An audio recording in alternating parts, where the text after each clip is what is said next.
Illustration of thoughts on the big mind process.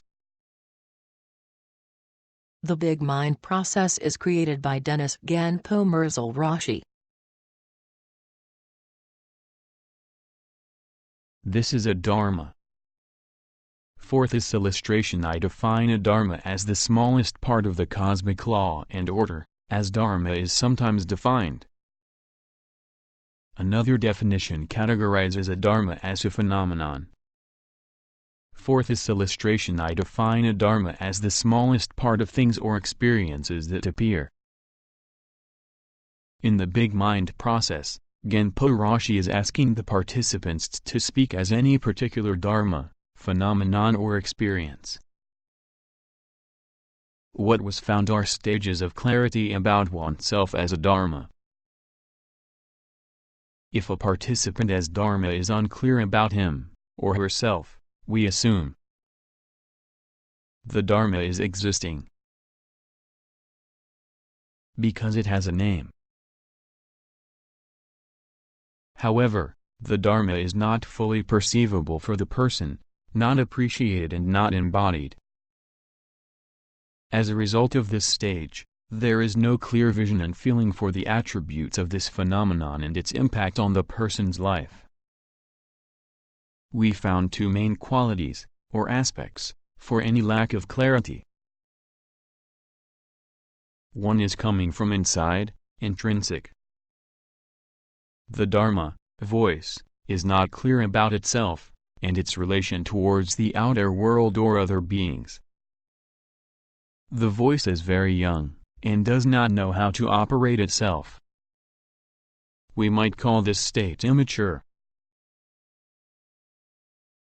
The other one is coming from the outside, extrinsic, from other voices, from other beings. The person, the outer world or other beings are not clear about the dharma, voice, and its relation towards themselves. The person might even suppress a particular voice, put it in the basement, or even bury it under concrete, for any kind of reason. We might call this state disowned. In the disowned state the voice might leak out in unhealthy ways, sometimes called demons, and even take over parts of the person's life.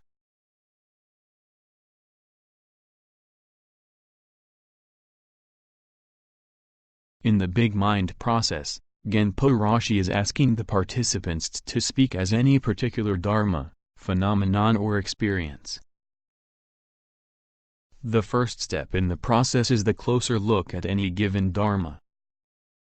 We look at it asking, what are the characteristics of the dharma in the immature stage? Some key questions are: what do you see about yourself? You are immature, what do we know about you? You are not the self. You are not the mature dharma.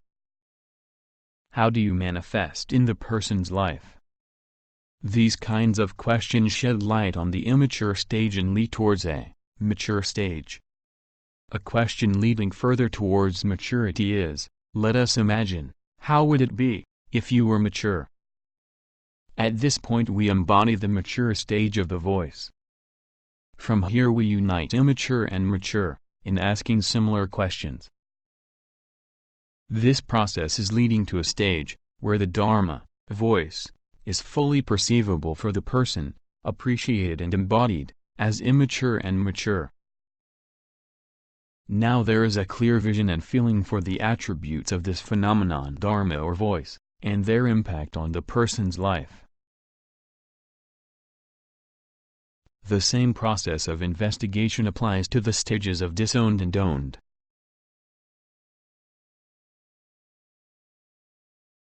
We look at it asking, what are the characteristics of the dharma in the disowned stage? Some key questions are, what do you see about yourself? You are immature, what do we know about you? You are not the self. You are not the dharma, owned. How do you manifest in the person's life? Why are you disowned? These kinds of questions shed light on the disowned stage and lead towards an owned stage. Just imagine, what do you have to offer? How would it be, if you were fully owned? At this point we may invoke the owned stage of the voice. And finally embody the owned stage. From here we unite disowned and owned in asking similar questions. This process is leading to a stage, where the Dharma, voice, is fully perceivable for the person, appreciated and embodied as disowned and owned. We will encounter this concept of a triangle time and again in the big mind process, as well as the concept of immature and mature, and disowned and owned.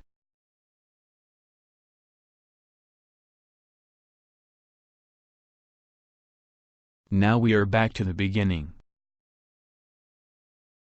This is a Dharma. We give this Dharma a name. We call it the relative.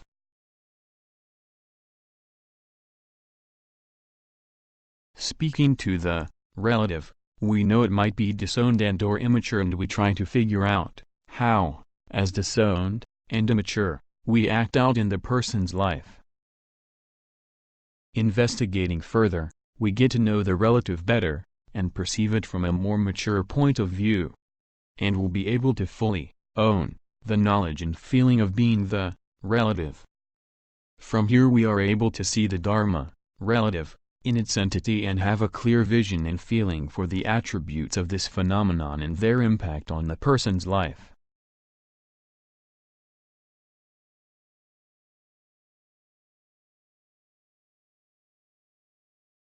So, this is a Dharma. The historical Buddha Shakyamuni, in his very early discourses, urged his followers to study any single phenomenon and called any phenomenon a Dharma. Since he was on a quest, how to end the world's suffering, he discriminated the Dharmas in beneficial and unwholesome, and he recommended to only live out the beneficial Dharmas.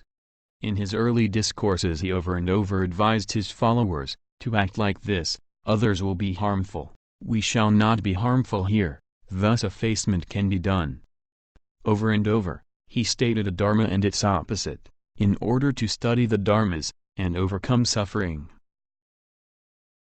In the big mind process, Genpo Roshi suggests the same procedure, studying one Dharma, or phenomenon, contrasting it to its opposite. There are Dharmas, having an obvious opposite, like peace versus war. Or in our case, the relative and the absolute. We follow the process of investigation, speaking to the absolute, and finding out about its disowned qualities, its immaturities, and further asking for its own and mature characteristics. Finally we talk to this Dharma, seeing itself from the apex view, the overseeing view, knowing itself from all possible angle. At this stage of the big mind process, we have investigated two Dharmas, which are, seemingly, opposing. As an excursus, at this point it is important to know, that for the sake of the investigation at this stage, we keep those Dharmas clean. Meaning although they form the base of a triangle and might come closer and closer towards each other, they stay two distinct entities, defined by their name. So here they are, two, seemingly, opposing Dharmas, forming the base of a triangle. However never coming together. Never being able to be one.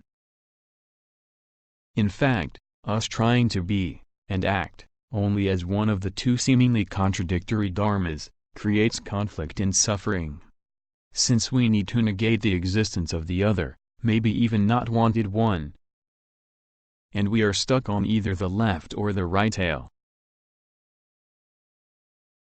Being stuck is suffering, called dukkha in Pali, the historical Buddha Shakyamuni's language, meaning a wheel locked in its hub. At this step of the big mind process, Genpo Roshi introduced a third instance of the Dharma triangle, the apex. The apex serves as the peak of a triangle of a dharma and its opposite, or two, given dharmas, or phenomena, 1 and 2. The apex immediately creates space, unsticking the person from both, from the left tail as well as from the right tail. Unsticking the hub, letting the wheel spin around freely. And ending the suffering, dukkha, from being stuck in a particular realm. The apex, in fact, is a realm, from where we have a clear vision and feeling for the attributes of the seemingly opposing dharmas, and their impact on the person's life. This apex realm might also be called, beyond, Dharma 1 and Dharma 2. We may also say, seeing from this realm transcends those, seemingly, opposing dharmas, and lets us using the phenomena of our reality freely. Or how the great Master Dogen put it, your treasure house will open of itself, and you will use it as you will. The apex, as any dharma, comes in different flavors. It comes as disowned, or immature, and may be investigated until its mature and fully owned stages. The apex might also be called big heart, or parent's mind, acting as parent to the two dharmas at the base of the triangle. Here we have the complete triangle of relative, absolute, and its transcending apex. And in the following pictures some more examples of triangles, some with their opposite names, and some with a specific negation in their name, which follows the pattern, dharma, no or not dharma, and non-dharma, as a name for the apex. For better visibility I leave out the flanks of the triangle. Here we go.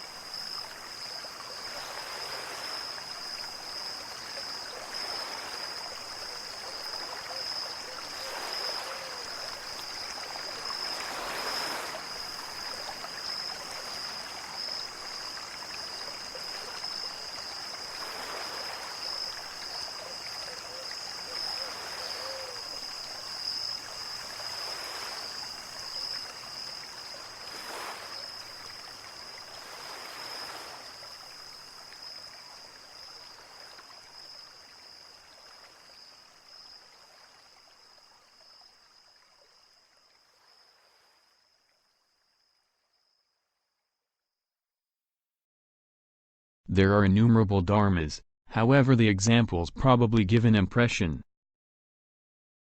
In fact, it is said that studying Buddhism means to study the dharmas, or as the great Master Dogen put it, to study the Buddha way is to study the self. To study the self is to forget the self. To forget the self is to be enlightened by the myriad dharmas. To be enlightened by the myriad dharmas, is to bring about the dropping away of body and mind, of both, the self and others. The traces of enlightenment come to an end, and this traceless enlightenment is continued endlessly. The big mind process puts this study into action.